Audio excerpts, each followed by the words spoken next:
Bienvenue dans cet épisode 5 de Small Caps Value. Avant de passer à l'analyse de la société, je voulais te dire que j'ai mis à jour la liste des sociétés que je dois analyser. Pour ça, j'ai fait un premier tri en enlevant toutes les sociétés qui ne répondaient pas à mes critères d'investissement et notamment au ratio de valorisation. De même, j'ai relancé le screener sur OpenStock pour voir s'il n'y avait pas de nouvelles entreprises qui répondaient à ma stratégie d'investissement. En description, tu pourras avoir accès à l'ensemble de ces sociétés. N'oublie pas de t'abonner pour ne pas rater l'analyse de ces différentes sociétés et pour soutenir la chaîne. Passons maintenant à l'analyse de GME. Comme KPABM, elle intervient dans le secteur du BTP à Hong Kong. Cependant, GME est spécialisée dans la construction de tunnels et des réseaux souterrains. Elle dispose d'une capitalisation de 168 millions de dollars et son ticker est 8088. GME intervient exclusivement à Hong Kong et est spécialisée dans la construction de tunnels, mais également la construction et l'aménagement des conduites de gaz ainsi que les câbles électriques. La quasi-exclusivité du chiffre d'affaires de GME Group provient des projets publics. Par ailleurs, 75% de son chiffre d'affaires vient de la construction des tunnels. Dès maintenant, tu peux voir qu'il y a une forte dépendance au secteur public puisque les projets privés sont vraiment très minimes dans le chiffre d'affaires de GME. Cette forte dépendance au secteur public se retrouve également dans le détail des principaux clients de GME qui, à deux, concentrent près de 90% de son chiffre d'affaires. L'ensemble des membres du board possèdent une expérience significative dans l'ingénierie structurelle et dans le BTP. Cette connaissance du secteur est vraiment primordiale et est un gage de bon pilotage pour les investisseurs. De même, l'ensemble du conseil d'administration dispose de près de 60% des parts de la société. Concernant l'analyse sectorielle, nous l'avons vu avec KPABM, le secteur du BTP à Hong Kong est soutenu par de nombreux projets publics. En effet, de nombreux projets d'investissement public, il y a notamment l'extension du réseau de transport public et ensuite de nombreux projets de tunnels routiers pour améliorer la circulation comme le Central Wan Chai Bypass. Il faut avoir en tête qu'à Hong Kong, il y a un gros manque de place pour les différents projets et ainsi la gestion des souterrains est vraiment un enjeu pour la collectivité. Notons également avec le plan de relance chinois que l'investissement public devrait atteindre près de 15% du PIB et ainsi être porteur pour les projets publics. Le chiffre d'affaires de GME Group est croissant et a explosé à partir de 2021, notamment grâce à l'obtention de nombreux contrats avec des entités publiques. Son résultat net a également suivi cette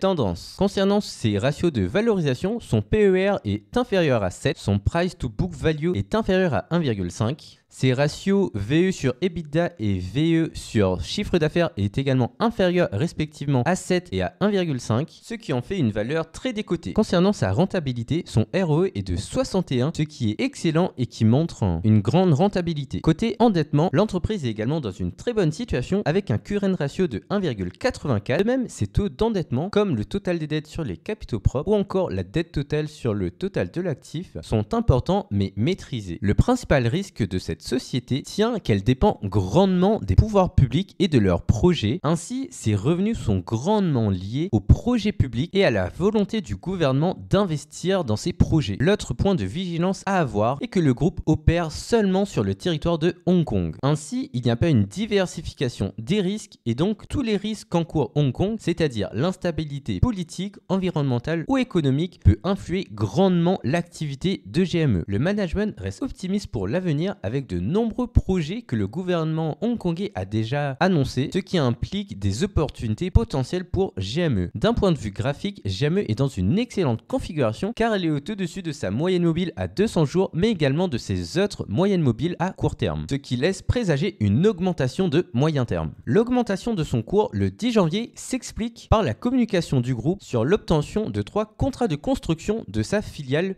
possédée à 100%. Ces 3 contrats ont une valeur totale de 329 millions de dollars hongkongais, soit plus de 50% de son chiffre d'affaires actuel. Étant dans le secteur du BTP, GME est une société cyclique et est actuellement en bas de cycle. Pour toutes ces raisons, GME est une société excellente que je vais continuer de regarder et dont je vous informerai des prochaines publications. Si toi aussi tu veux commencer à investir et avoir accès à l'ensemble des places boursières pour notamment investir à Hong Kong, n'hésite pas à utiliser mon lien de parrainage en description pour avoir tes frais de transaction remboursés avec DEGIRO. Merci d'avoir regardé la vidéo. Si elle t'a plu, n'hésite pas à la liker, à mettre un commentaire et à t'abonner. Et moi je te dis à la semaine prochaine pour une nouvelle vidéo.